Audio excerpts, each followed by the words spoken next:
Ya, kalau gitu saya sharing mengenai logistik dan forwardernya aja ya. Jadi dianggap bahwa rekan-rekan semua udah tahu step-step lainnya, lalu ingin kontak forwarder untuk keperluan ekspor. Karena sebetulnya logistik ini adalah satu kegiatan ya, itu memindahkan barang dari satu titik ke titik lain. Ya, dalam hal ini dari supplier kita sampai dengan ke negara tujuan. Dan ini bisa langsung, bisa juga kita itu simpan juga di gudang kita, baru kita loading. Nah kegiatan ini biasanya itu melibatkan logistik yang sifatnya inbound dan outbound, Pak. Jadi inbound itu artinya masih di dalam Indonesia. Itu bisa berarti dari supplier kita ke gudang, lalu dari gudang sampai ke pelabuhan itu kita sebut inbound activity gitu loh, Pak. Nah, yang outbound itu begitu keluar dari pelabuhan Indonesia itu kita sebut kegiatan logistik outbound. Nah, ini biasanya melibatkan beberapa pihak dan kebanyakan orang itu kalau saya lihat dari WAG tahunya pakai forwarder. Forwarder memang bisa semuanya, tetapi sebetulnya sebelum kita melakukan adanya forwarder, dulu adanya MKL. EMKL itu ekspedisi untuk laut biasanya. Misalkan nih, kalau di Indonesia kita kan punya pelabuhan itu ada 4 plus 1 pelabuhan untuk outbound, yaitu ada di Medan, ada Belawan, di Jakarta Tanjung Priok, di Semarang ada Tanjung Mas, di Surabaya Tanjung Perak, dan saya dengar sekarang Makassar juga jadi pelabuhan internasional untuk beberapa negara tujuan, terutama Singapura dan China sama kalau nggak salah Jepang ya. Itu yang saya dengar sih. Dan untuk melakukan ekspor, biasanya kita selalu kontak tuh si forwarder. Sebetulnya kalau misalkan kita itu ada di Kalimantan atau di misalkan di Manado, di Maluku, itu bisa kita langsung kontak forwarder, kita juga bisa lewat EMKL gitu loh. EMKL itu yang perusahaan ekspedisi yang kapal laut, Pak, yang tadi saya sebutkan. Itu jadi tujuannya mereka itu mengirimkan barang ke pelabuhan-pelabuhan ekspor. Nah, pelabuhan ekspor di mana ya yang tadi saya sebutkan, yang terdekat. Karena kalau yang di Sumatera itu yang sebagian selatan biasanya ke Jakarta, yang bagian tengah dan utara biasanya ke Belawan ya, Pak. Tapi kalau Jawa ini complicated, semuanya dekat, relatif dekat. Yang kasihan ini justru yang di Kalimantan, di Sulawesi, dan di Irian, serta Indonesia Timur. Karena mereka harus cari yang terdekat itu cuma Surabaya ataupun Makassar. Dan biasanya mereka itu menyerahkan semua tugas-tugas ini kepada forwarder. Jadi tugas MKL diharapkan forwarder, padahal mereka itu harus bisa memilah-milah, memecah gitu loh. Kita bisa kontak forwarder tuh di negara-negara, di daerah-daerah yang ada pelabuhan internasionalnya. Jadi mulai kita, tapi saya lihat sekarang juga banyak sekali forwarder yang udah melakukan tugas MKL juga termasuk PPJK-nya. PPJK itu adalah perusahaan pengurusan jasa kepabeanan yang ngurus untuk ekspor. Nah, dan biasanya ini dimulai kegiatan ekspornya dimulai dari kebutuhan kita untuk mengirim barang ke luar negeri. Nah, kita biasanya kontak forwarder tuh, forwarder yang terdekat atau yang kita kenal. Sebetulnya forwarder mana sih yang cocok ya? Itu adalah forwarder yang bisa kita ajak kerjasama. Sebetulnya semua forwarder tuh bisa, dan belum tentu forwarder teman kita itu cocok dengan kita. Kenapa saya sebut begitu? Karena ada forwarder itu mungkin dia tidak terbiasa untuk satu produk. Jadi kita harus terpaksa cari forwarder lain. Carinya dari mana? Paling gampang menurut saya carinya itu dari Google. Kita telepon, jangan WA, tapi telepon, juga jangan email. Telepon tetap. Kita bicara, kita tanya baik-baik, tapi sebelum menghubungi forwarder, ada beberapa hal yang kita perlu siapkan.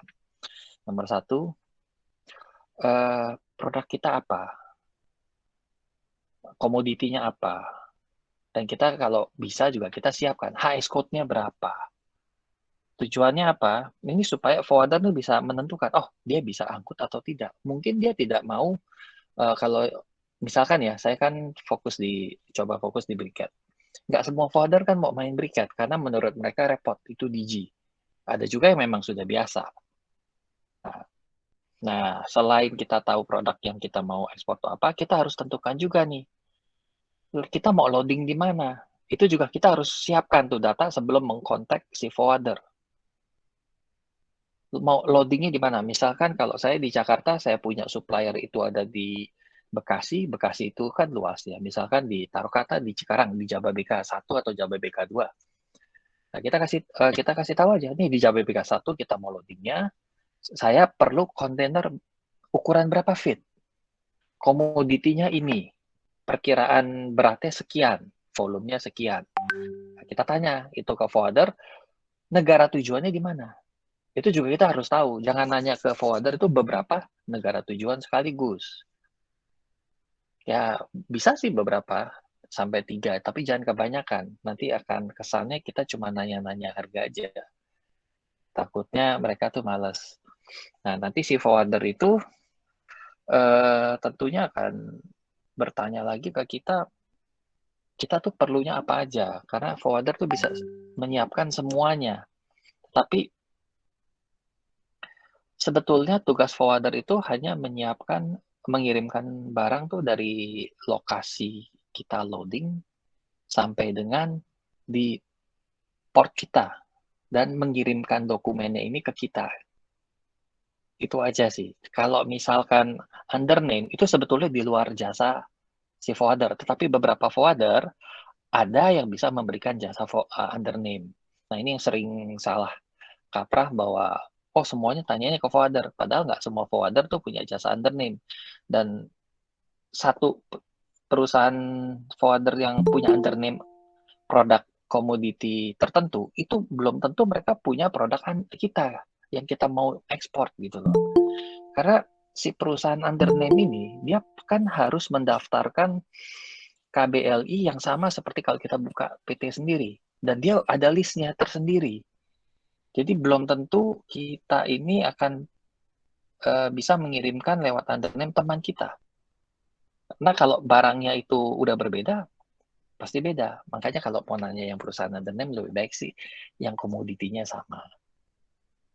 Gitu, Pak. Lalu juga ada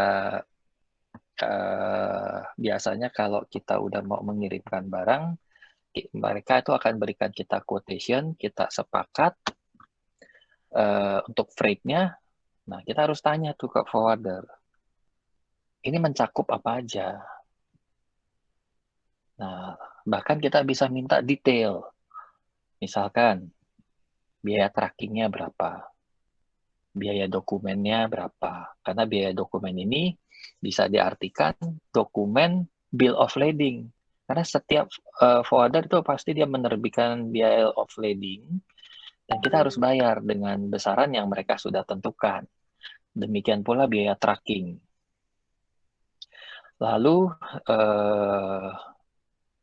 kita juga harus memperhatikan jasa-jasa apa aja yang kita minta forwarder tuh lakukan untuk kita. Misalkan kita bisa minta mereka untuk membantu pengurusan kepabeanannya dan menerbitkan certificate of origin, itu bisa juga. Tapi ada biaya tambahannya biasanya. Gitu loh, Pak. Tadi saya sampai mana ya? Ya, forwarder. Lalu dalam menghubungi forwarder untuk pembookingan kargo, kita itu harus menyiapkan packing list dan commercial invoice dari kita. Baru nanti mereka akan terbitkan, kita akan minta ke mereka akan menerbitkan SI, shipping instruction-nya, kita shipping instruction, lalu mereka akan mengirimkan kontainer ke tempat kita untuk loading. Nah, dalam loading barang juga kita harus tahu produk kita itu perlu kontainernya jenis apa.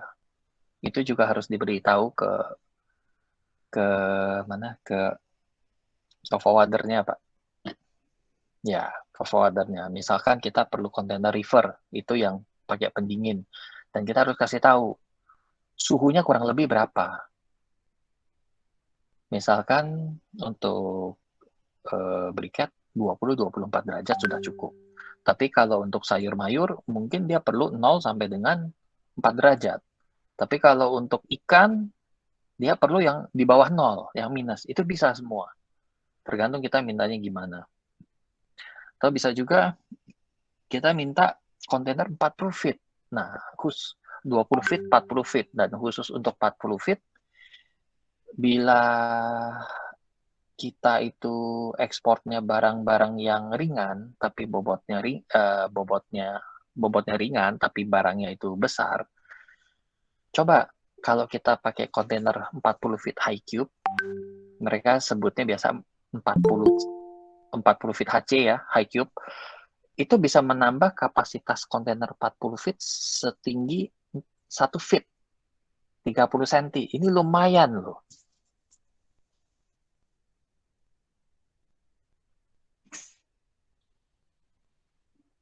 Enggak, yang dry biasanya, yang dry. Itu ke 40 feet high cube. Ada, Pak. Ya.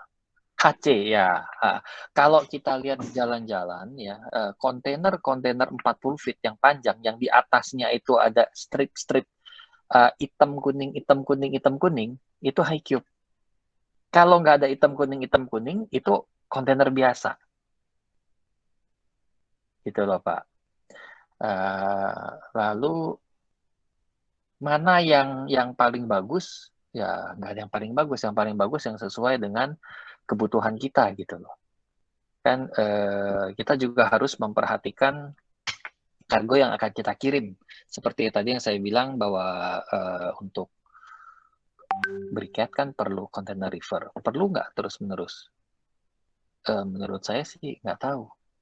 Karena yang saya dengar dulu bisa pakai dry container, sekarang hanya bisa pakai kontainer river. Tapi ada lagi yang bilang nih, per 15 November, nanti nggak usah pakai river, cukup pakai dry container.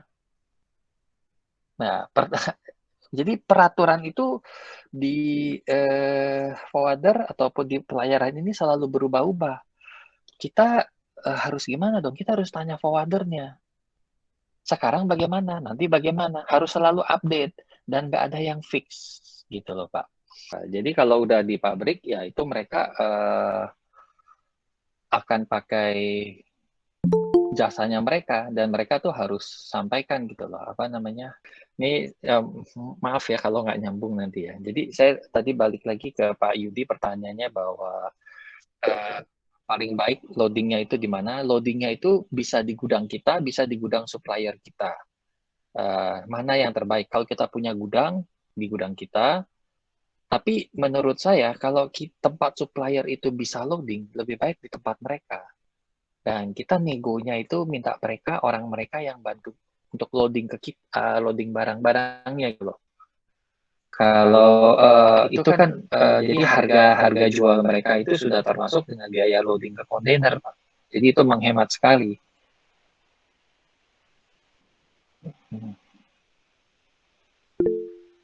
Nah, lalu sebetulnya juga proses loading dan unloading ini cukup tricky ya. Jadi kita harus memperhatikan. Jadi tadi kita udah mulai sampai mau loading di tempat kita ya. Sebetulnya ada proses-prosesnya juga yang kita harus lakukan pada saat kontainer tersebut datang untuk mencegah hal-hal yang kita tidak inginkan. Nomor satu, begitu datang, kita harus cek kondisi kontainer. Kalau penyok di mana atau rusak di mana, itu kita harus foto.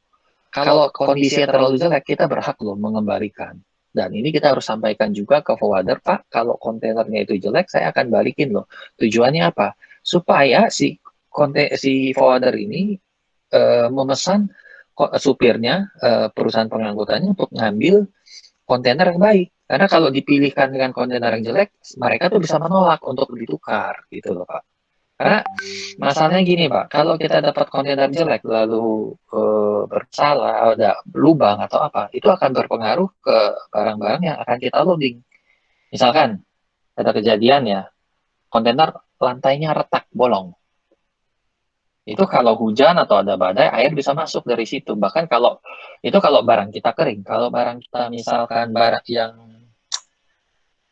briket ataupun pinang atau kopi, itu kan uap air bisa masuk semua, bisa berjamur. Nah, itu sangat penting ya untuk memperhatikan kontainer yang datang dan kita berhak nolak loh. Sebelumnya kita harus wanti-wanti ke forwarder bahwa kontainer yang dikirimkan ke tempat kita harus dalam keadaan baik bagaimana. Nah, apapun kondisinya, kita minta aja yang kita inginkan gitu loh. Oke, tadi kita bahas sampai di mana ya? Sampai loading kontainer tiba di tempat kita ya. Halo. Ya. Iya betul Pak. Tadi pilihannya mau mau muat di supplier atau di gudang kita. Oke, jadi balik lagi ya kayak tadi ya. Kita asumsikan kita sudah dapat tempat loading dimanapun itu, kontainer sudah datang. Tadi kita lakukan pengecekan. Kenapa perlu kita lakukan pengecekan? Belum mulai pasti Karena kalau kita udah harus meyakinkan bahwa siap membernya pasti dimulai. kontainer yang kita pakai untuk mengirimkan barang tersebut dalam kondisi baik. Dry container paling gampang. Itu secara visual. Sebetulnya kalau misalkan kita ketemukan satu problem, jangan panik. Supplier Kita apa harus Mbak cari? pikir cari jalan solusinya. Karena kalau kita kembalikan itu nomor satu menunda waktu, nomor dua juga ada kemungkinan biaya tracking yang double ya. Kalau si forwarder itu nggak mau nanggung, kita mesti bayar biaya tracking tersebut.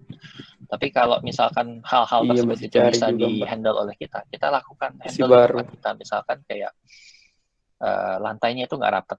Kita cari triplek, kita tutup atau pakai apapun lah itu. Tapi kita foto, kita laporkan ke mereka. Jadi kalau misalkan udah sampai di tempat tujuan, lalu si depo yang di negara tujuannya itu nerima kontainer, loh kok ada perbaikan, kita ada buktinya supaya masih dari yang lokal-lokal aja, denda dari Surabaya. Satu. Kedua, kalau kontainer dalamnya udah memang kotor dan kita masih bisa pakai untuk loading barang kita, lalu pas sampai di sana itu kotor, supaya bayar kita juga nggak dikenakan biaya pembersihan. Karena setiap kontainer itu pas ngambil kita si buyer kita tuh harus naruh uang jaminan.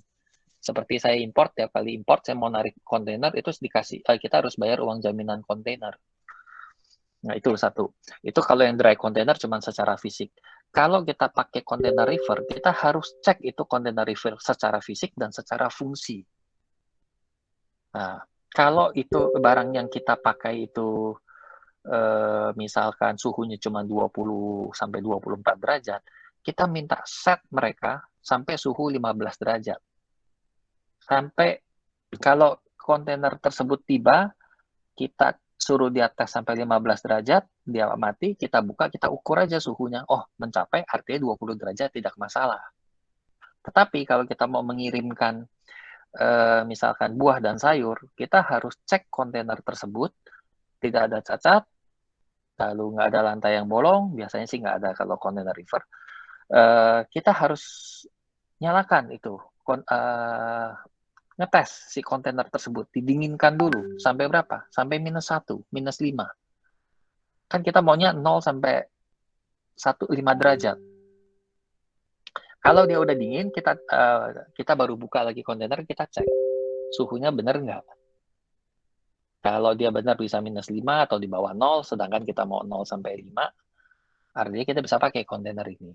Kurang lebih seperti itu, Pak. Kalau yang di bawah 0 kelihatannya Bapak juga kan kita harus loadingnya juga kan di cold storage ya. Jadi itu aturannya lain lagi. Nanti orang cold storage yang bisa bantu ngecekin. Karena itu kontainer sebagian akan masuk ke dalam ruangan pendinginan kalau udah sub-zero. Itu kurang lebih pada saat kita penerimaan kontainer. Ini tanggung jawab siapa? Sebetulnya tanggung jawab kita, bukan tanggung jawab forwarder loh. Kalau kontainernya itu di tempat kita itu nggak bisa dipakai sih tanggung jawab forwarder. Tapi kalau kita pakai juga, terus nanti ada masalah, itu ya salah kita loh. Bukan salah forwarder. Karena mereka sudah mengirimkan kontainer tersebut ke tempat kita terima-terima aja. Ibaratnya gini, kita naik taksi. Kita pesan taksi ke Bluebird. datang taksinya bau. Kan kita bisa komplain, kita balikin lagi. Atau kita pakai aja taksinya itu. Mungkin kita selama jalan kita buka anginnya. Kurang lebih analoginya seperti itulah. Jadi kalau sepanjang jalan kita kebauan, terus kita komplain, ya bukan salah si Bluebird juga kan, dia reject ya. Kurang lebih kayak gitu untuk masalah kontainer. Ya.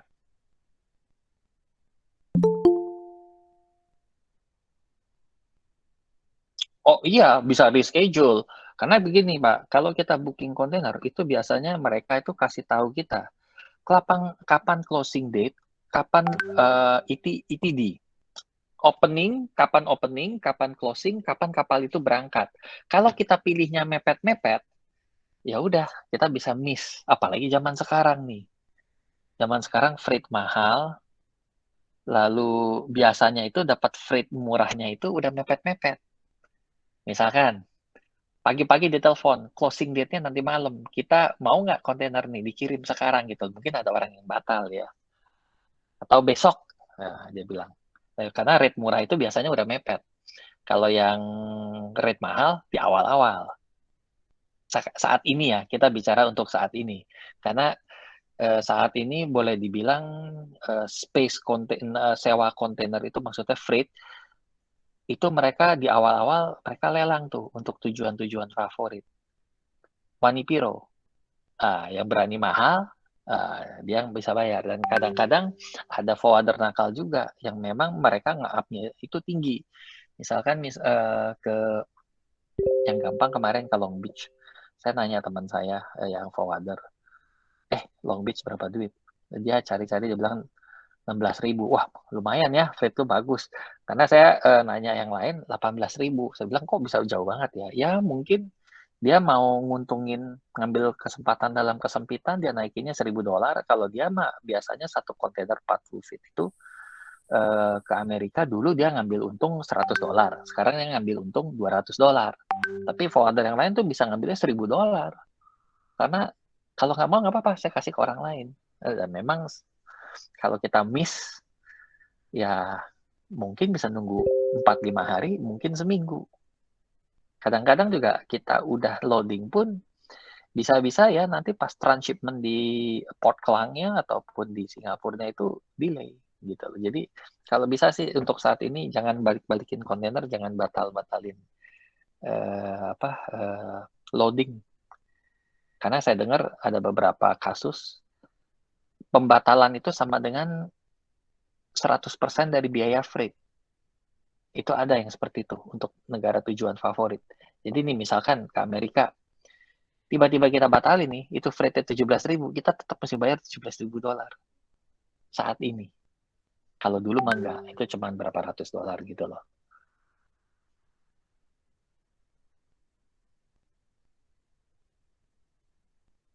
Betul, betul. Dan kebanyakan kan forwarder sekarang kan mereka kadang tuh beli space juga dari shipping line. Kalau dia udah ada regular buyer, dia tentunya akan prioritaskan regular customer-nya dia, ada sisa baru dia kasih ke orang lain saat ini. Dan terus terang untuk tujuan di luar dari negara Asia Tenggara, Asia Timur ini, itu lagi mahal banget. Bukan permainan dari forwarder, tapi memang lagi susah. Kenapa? Karena mereka dari Indonesia ini ada kontainer pergi, yang balik sedikit. Beda dengan China. Yang saya dengar, saya sempat kaget, kirim barang dari Indonesia ke China sekarang lebih murah daripada dari China ke Indonesia. Karena kontainer kosong itu lebih banyak di Indonesia daripada di China. Karena import kita kan dari China banyak, sedangkan ekspor kita ke China sedikit. Jadi kalau bisa tuh teman-teman ya pada jual ekspor lah ke China. Kurang lebih kayak begitu. Lalu tadi saya sampai mana? Sampai loading ya, sampai ngetes kontainer. Dan untuk beberapa teman mungkin kan dia akan perlu bukan cuma loading ke kontainer, tapi selain loading dia perlu fumigasi untuk beberapa produk, terutama barang-barang kerajinan, barang-barang yang furniture, atau yang packingnya menggunakan kayu, yang non makanannya. Kalau makanan kan biasanya kan nanti mereka ada karantina, fitosanitary dan lain-lain. Tapi kalau barang-barang tersebut yang pakai fumigasi, itu juga pada saat kita loading kita harus pesan tuh, kasih tahu ke forwardernya, bisa nggak tolong diatur sekalian untuk fumigasinya. Nah, tergantung tuh fumigasinya apa. Yang paling sering digunakan adalah metal bromide, yaitu gas. Nah, mereka akan tentukan tuh kontainer berapa, 20 feet berapa, 40 feet berapa gitu loh harganya. Kali 2 biasanya, karena mereka tuh ngitungnya dari kubikasi. Misalkan 1 kubik itu 48 gram, 1 kontainer 20 feet itu ada berapa kubik, dan mereka harus injek sejumlah itu. Nah, ini berkaitan dengan yang tadi saya bilang kontainer jelek atau bagus. Karena kalau kontainernya jelek, ada bocoran apa. Nah, sebelum fumigasi kita mesti betulin dulu, mesti ditutup-tutupin dulu semua. Karena gas yang digunakannya itu, kalau sampai terhirup kita bisa mati loh kalau dalam jumlah tertentu. Karena dia akan membunuh kuman dan serangga, binatang-binatang kecil gitu loh. Karena habis sebelum difumigasi, semua lubang-lubang itu harus ditutup. Nanti dia masukin selang ke dalam kontainer sebelum pintu kontainer ditutup. Nanti ada seperti tabung LPG, ditimbang tuh berapa gram, berapa kilo yang dia harus masukkan ke dalam kontainer tersebut. Ada yang dari pintu aja, ada juga yang dari sisi depan, dari sisi ujung satunya lagi kontainer kalau 40 feet. Nah, ini fumigasi juga penting. Nah, kalau fumigasinya misalkan untuk barang-barang yang lain, kayak bahan makanan, pakan atau apa, mungkin mereka nggak pakai metal bromide, tapi pakai aluminium fosfin. Aluminium fosfin itu ada 2 macam, yang tablet ataupun yang saset. Karena kalau yang saset itu biasanya yang umum sih yang dipakai sih yang saset, ya taruh di bawah palet. Biasanya itu 1 palet tuh 1 saset gitu loh. Ada berapa palet ya, berapa saset. Biayanya nanti tergantung dari perusahaan fumigasinya. Nanti setelah fumigasi dilakukan, biasanya si petugasnya itu akan membuat laporannya. Gitu. Nanti akan diterbitkan sertifikat fumigasinya. Ini kalau kita pesan dan perlu fumigasi. Mana yang perlu, mana yang enggak, ditanyakan dengan forwardernya. Makanya waktu pas kita tanya ke si forwarder, kita kan harus sebutin tuh HS code-nya sama barangnya. Nah, kita juga harus tahu tuh perlu fumigasi atau enggak, supaya kita bisa pesan. Itu loh, Pak. Kalau yang buah dan ini kan kita harus karantina, nah itu juga harus dikasih tahu juga. Karena proses-proses loading ini ada baiknya kalau baru pertama tuh kita sendiri yang melakukan. Dan ada beberapa hal yang perlu kita perhatikan juga. Ada barang yang bisa di loading begitu saja, ada yang enggak. Lalu misalkan pakai kontainer river untuk kirim sayur juga, kalau saya nggak salah ingat dulu ada proses yang namanya injek gas CO2 sebelum tutup kontainer. Itu juga penting tuh, kalau kelupaan sampai negara tujuan bisa banyak yang busuk itu, kebuang. Dan proses ini nggak boleh dilewatin dan kita nggak boleh lupa gitu loh. Makanya saya juga pernah bilang sama Pak Yudi, ekspor tuh gampang, tapi tidak segampang yang kita kira, tapi nggak sesuai yang tidak sesulit yang kita kira, tapi ya nggak gampang-gampang amat. Jadi ada detailnya dan kita harus tahu apa yang kita ekspor, syarat-syaratnya. Salah satunya proses loadingnya ini. Lalu selesai. Ya, jadi kadang begini, kita tuh ngirim barang juga harus tahu negara tujuannya kemana, dan kita sebagai eksportir juga harus tahu cara kerja orang-orang di negara tujuan. Misalkan kita kirim ke Asia, mungkin kita tanya aja, perlu palletize atau tidak ke buyer kita. Kenapa? Karena saya pernah kena klaim waktu pas saya ekspor dulu ke Portugal sama ke Spain, karena saya kirim barangnya itu tidak pakai palet. Akhirnya saya harus bayar unloading fee yang nilainya waktu itu lumayan. Ya, hampir 2.000 euro unloading fee. Karena di sana mereka tuh labor-nya tuh mahal. Hitungnya jam-jaman. Lalu udah per jam itu kalau nggak salah mereka ngecasnya $25. Lalu kan nggak satu orang, beberapa orang. Wah, pusing lah. Lalu mereka ngecas lagi paletnya. Lalu pack ini perapiannya, aduh. Jadi kita wajib tuh nanya tuh ke buyer kita, perlu palletize nggak? Karena kalau begitu mereka bilang perlu palletize, ada beberapa hal lagi yang kita harus perhatikan. Misalnya, jumlah barang yang bisa kita kirimkan pasti berkurang, karena ada space pallet. Lalu karena pakai pallet, penyusunannya nanti kan kemungkinan kita pakai kontainer tuh, karena di atas bisa 2 susun, bisa 3 susun, tergantung nanti barangnya apa, berapa banyak ya. Dan kita kan nggak bisa mentok-mentok banget sampai atas kalau pakai pallet, karena si forklift-nya itu ada clearance-nya, jadi nggak bisa sampai atas banget. Dan waktu pas pesan forklift pun kita harus kasih tahu, kita mau loading forklift yang bisa ke dalam kontainer. Karena forklift yang bisa masuk loading ke dalam kontainer itu berbeda dengan forklift pada umumnya. Kalau ya kenapa? Karena garpu forklift itu kan turun naik, dia ada shaft-nya. Kalau yang normal, begitu dia naik, yang di atasnya pun naik. Kalau yang kontainer, garpunya boleh naik, tapi atasnya besinya itu nggak akan naik lagi dari besi yang ada setinggi kontainer tersebut 2 meter, 2,1 meter, itu nggak akan naik dia garpunya. Harga forkliftnya pun beda. Kenapa saya tahu ini? Karena saya pernah kerja dan bos saya itu pernah beli forklift dan dia ngomel-ngomel karena beda harganya itu nggak tanggung-tanggung 40% antara forklift yang konvensional dengan forklift yang khusus buat loading barang di dalam kontainer. Nah, itu juga lagi pas pesennya. Terus mengenai palletize lagi, kita harus perhatikan paletnya kalau bisa. Nah, ini ada nih si Pak Yudi. Oh, bukan Pak Yudi, ini untuk yang kontainer, yang di dalam kontainernya. Yang paletnya ini kita harus pastikan bahwa palet itu bukan palet kayu yang masih ada kulit kayunya. Karena kalau masih ada kulit kayunya, itu ntar bayar kita, kalau pada saat dia unloading, dia ketahuan masih ada itu, bisa kena denda. Karena beberapa negara itu nggak menerima palet kayu yang ada kulit kayunya. Bahkan mereka menerimanya itu palet plastik atau palet dari seperti triplek yang sekali pakai. Nah, ini palet kayu konvensional begini. Biasanya ke Australia mereka nggak mau nih. Kalau dia untreated, nggak ada treatmentnya. Karena di kita nih bagus. Nanti misalkan nih ya, dia udah sampai di Europe. Saya pernah kejadian soalnya, teman saya itu lupa fumigasi waktu pas dia kirimkan. Itu, apa namanya ya, dia punya palet nih, sampai di sana tuh di bawahnya banyak serbuk-serbuk. Wah, itu kena denda itu. Yang parah itu, lupa fumigasi, dia nyampe Amerika, ada kecoanya. Waduh, itu kena juga tuh denda tuh. Nah, fumigasi tuh nggak boleh lupa loh.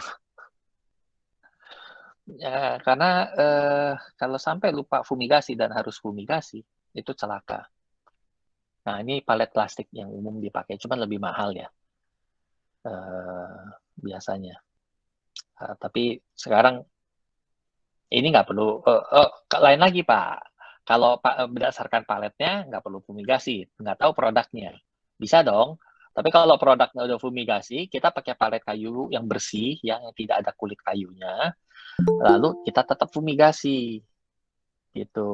Betul Pak, betul Pak. Jadi balik lagi, kalau memang palletize, jenis palet apa? Kita harus tanya juga.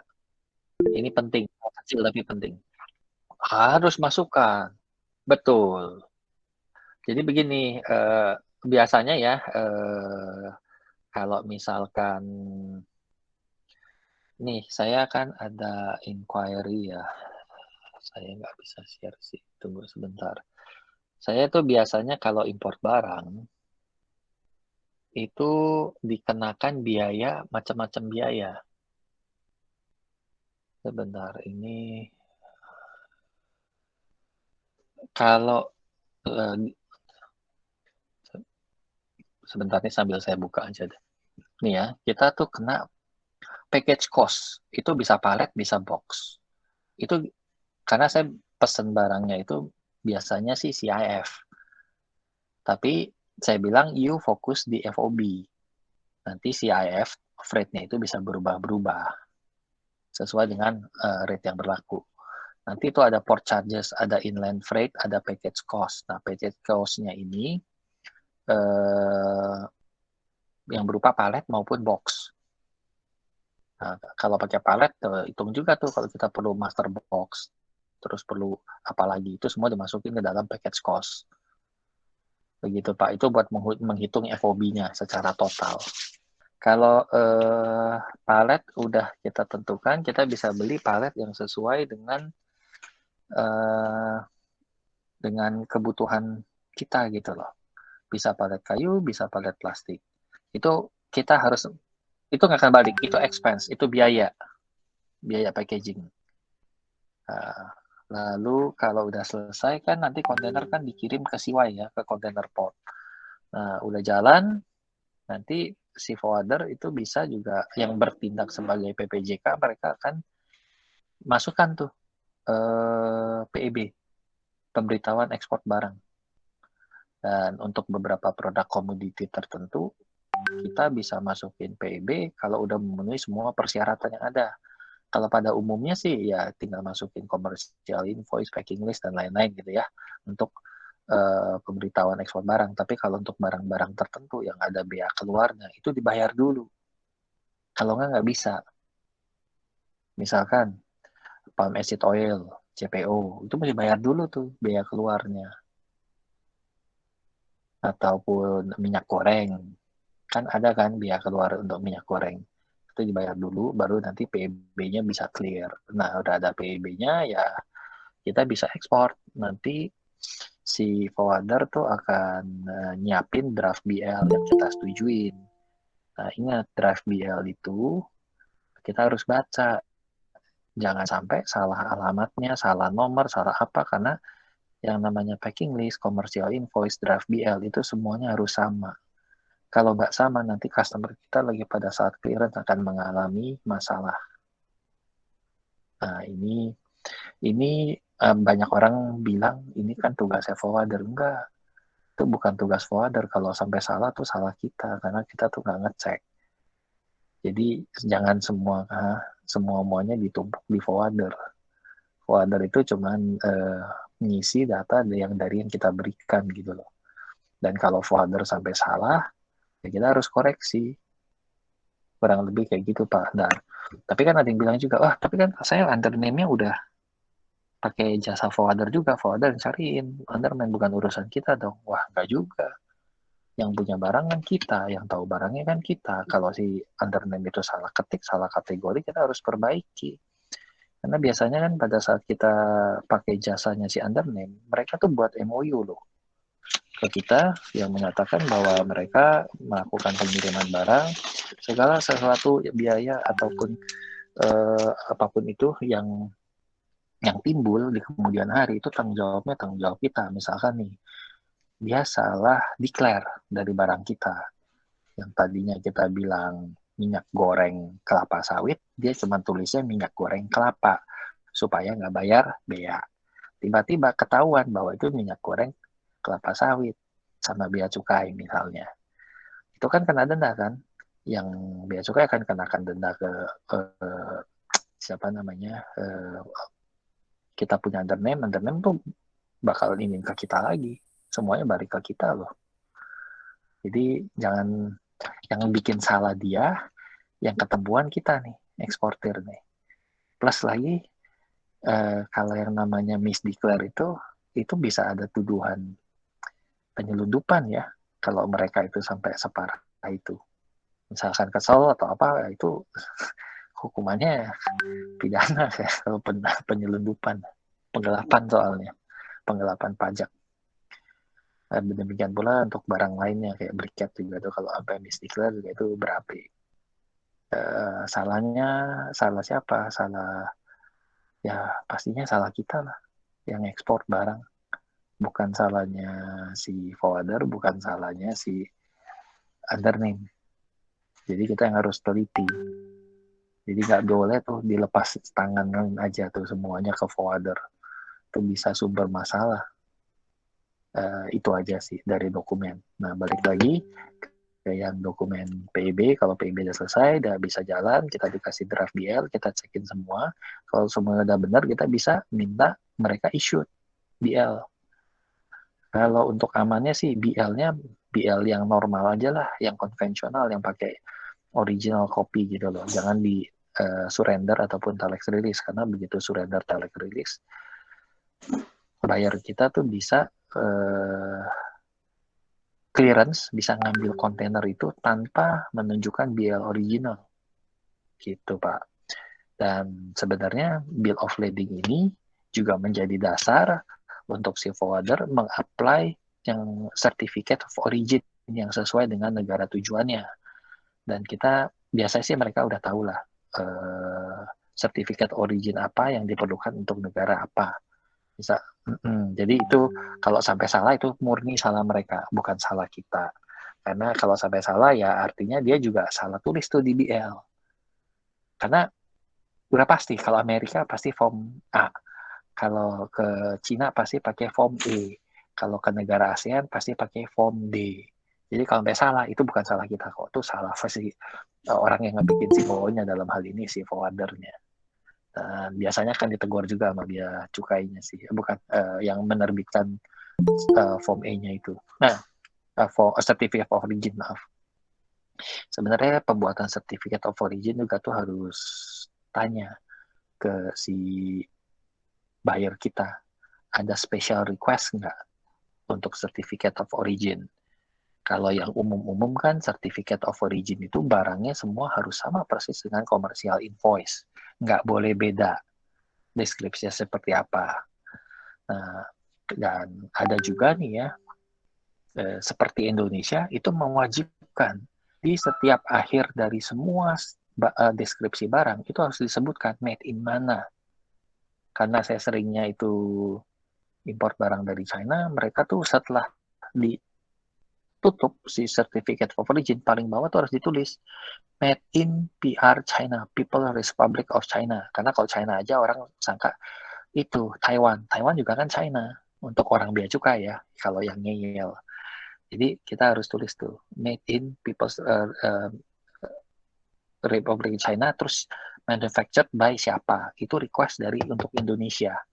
Kalau negara lain saya nggak tahu, karena kan saya belum pernah bikin certificate of origin buat ekspor barang saya sekarang yang terbaru.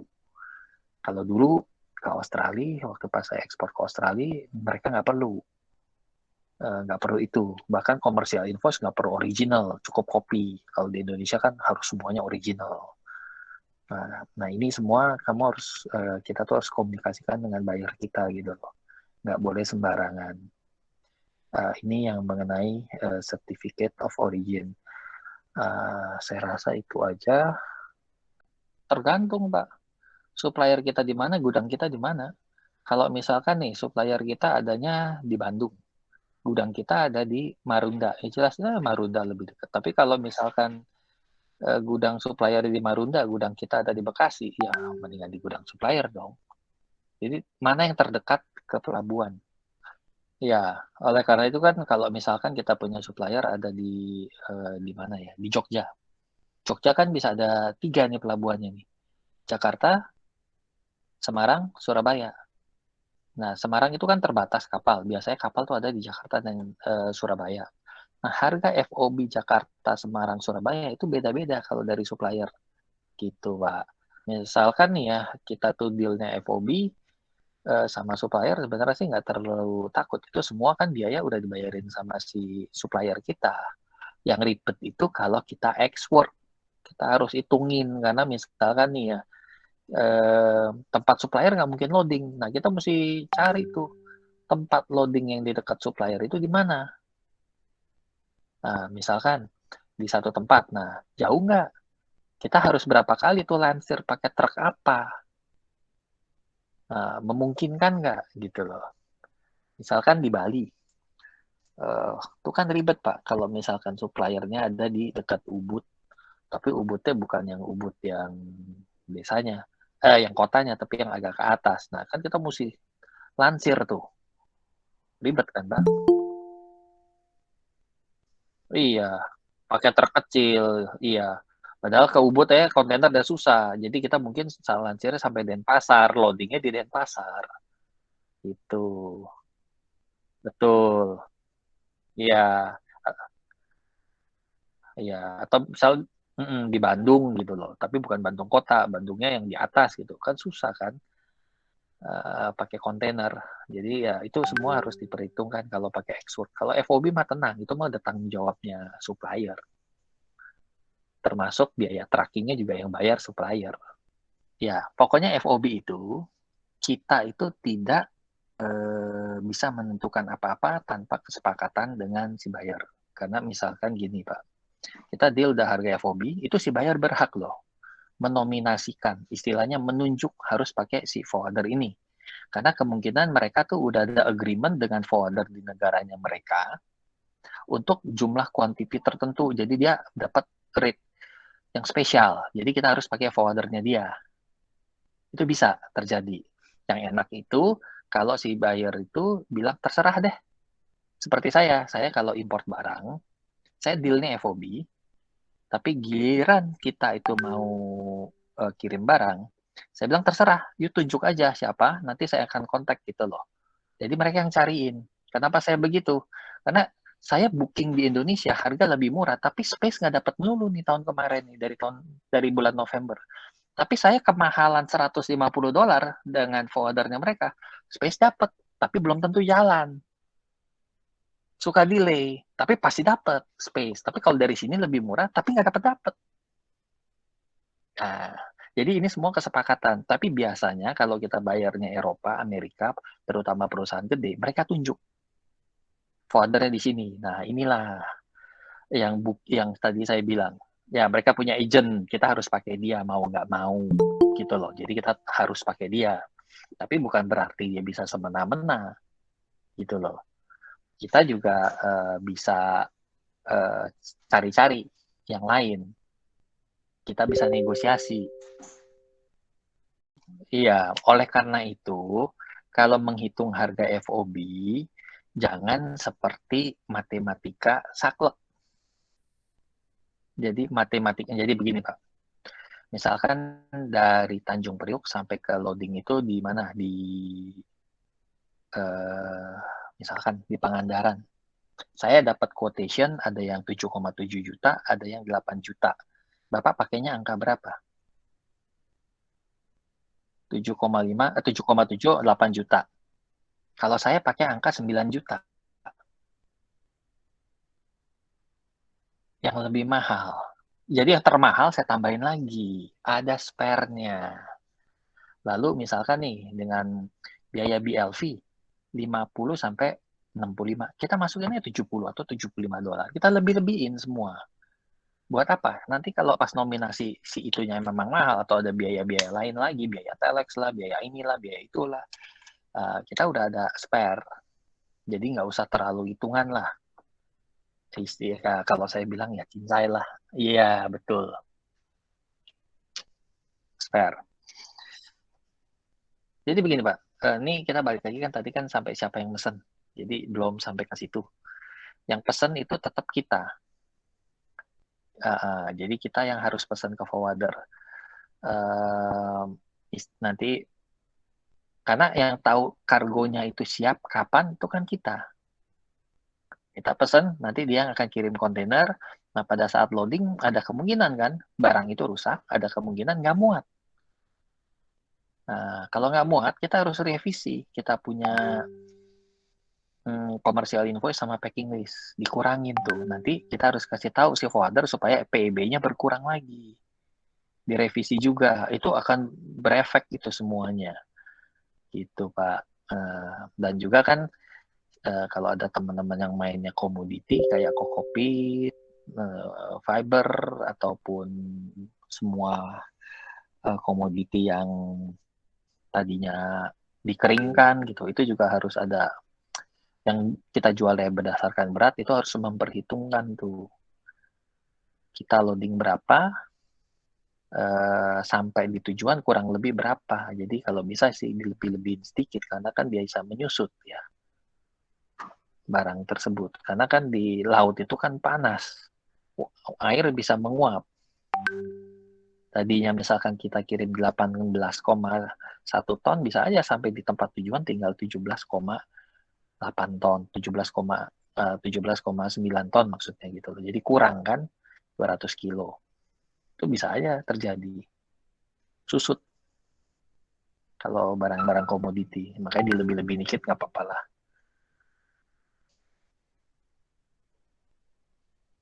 Oh, nggak tahu Pak, tergantung barangnya. Iya, ada yang nggak susut. Ada yang nggak susut sama sekali. Tapi itu perlu dipertimbangkan dengan baik. Ada juga nih, pokoknya revisi itu harus ya, wajib ya. Dan kenapa tadi saya bilang bukan dibiayakan ke harga ya, karena kan kita nggak kirim barangnya. Jadi ya nggak bisa dianggap biaya dong, orang barang rusak ya itu kerugian kita. Ya, apalagi Pak. Oke, tadi FOB ya. Nah, tadi kan FOB-nya kan nominasi nih. Kalau nominasi kita anggap tinggi. Untuk yang pertama, kalau nggak mau pusing, yang penting kita deal dulu, kita kirim dulu, kita kirim aja. Tapi kan kita ada penawaran pembandingan nih, misalkan dari 2-3 forwarder lainnya. Nah, kita email tuh ke buyer kita, nih loh, aku ada kayak begini, mungkin ini bisa jadi pertimbangan kamu, jangan nyuruh ya. Pertimbangan nanti dia bisa negor tuh, forwardernya tuh. Mungkin dia akan pakai forwarder kita, mungkin juga pakai forwarder yang dia tunjuk, cuman biayanya udah diturunin gitu. Karena kan kadang-kadang kan kalau yang main barangnya komoditinya itu biayanya rendah kan, beda 1 juta aja kan lumayan ya, 1 juta 2 juta gitu.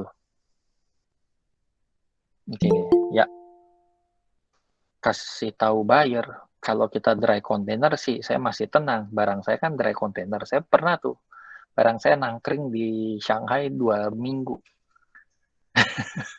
Karena yang pertama katanya dia miss, jadi ketinggalan kontainernya karena kapalnya ada kepenuhan.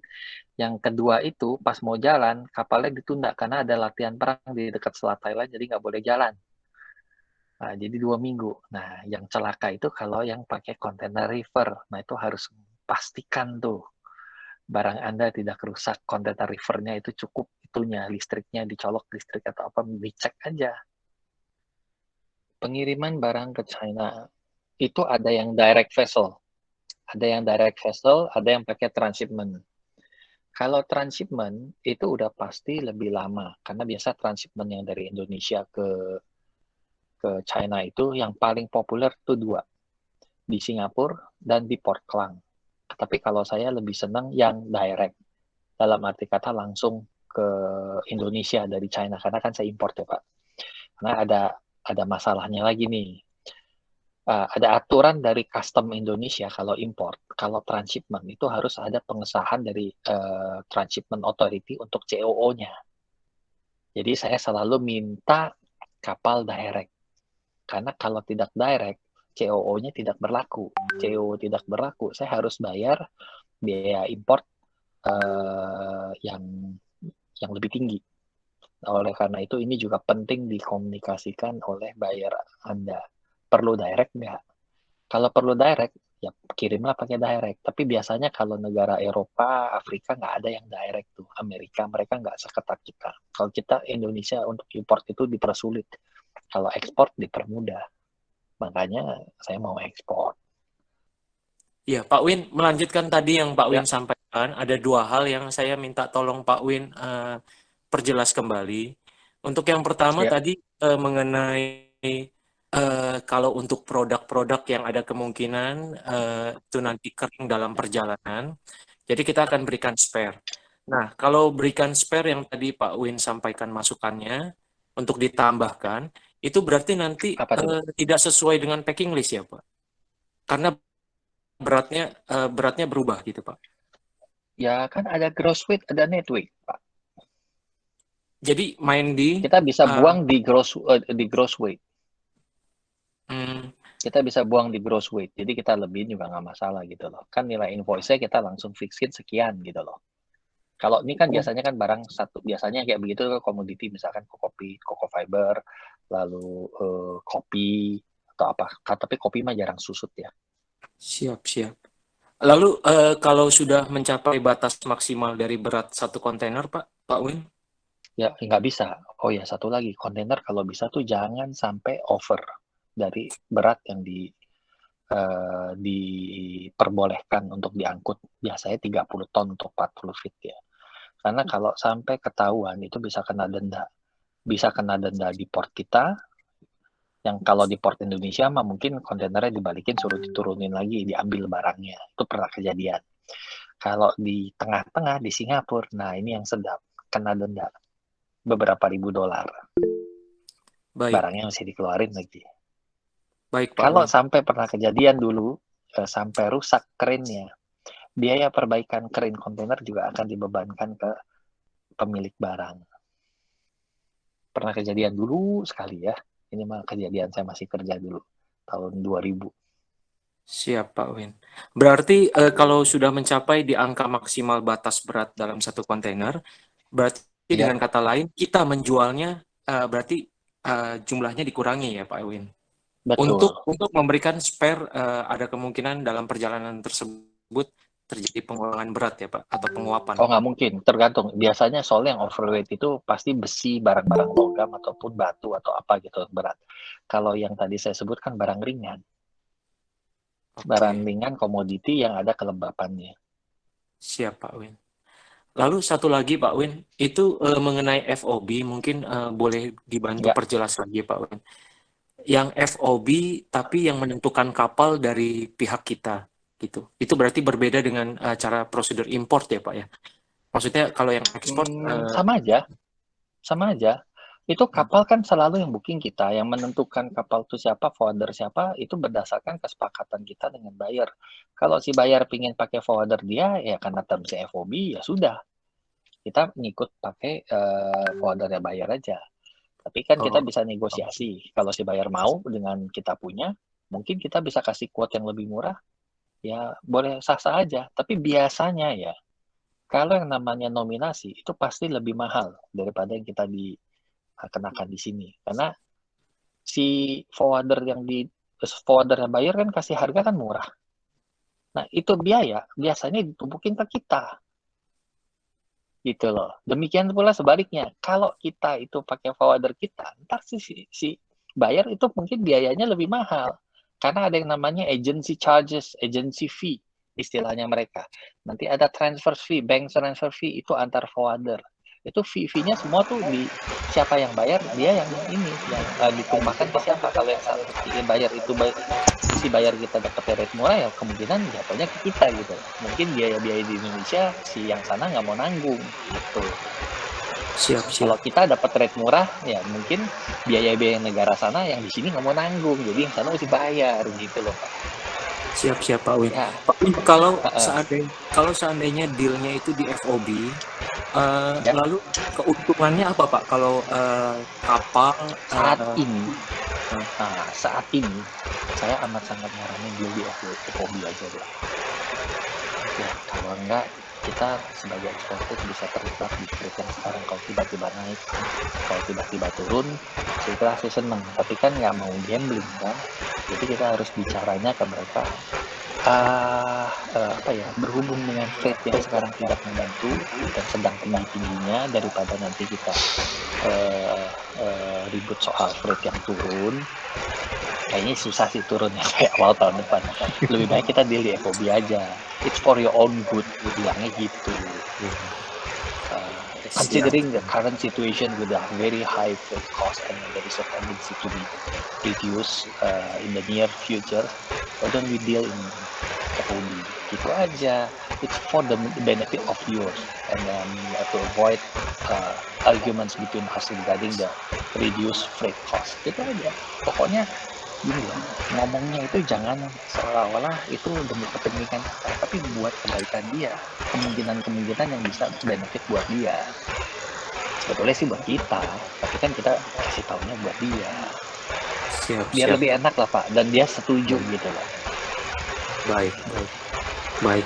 Terima kasih Pak Win, terima kasih Pak Yudi.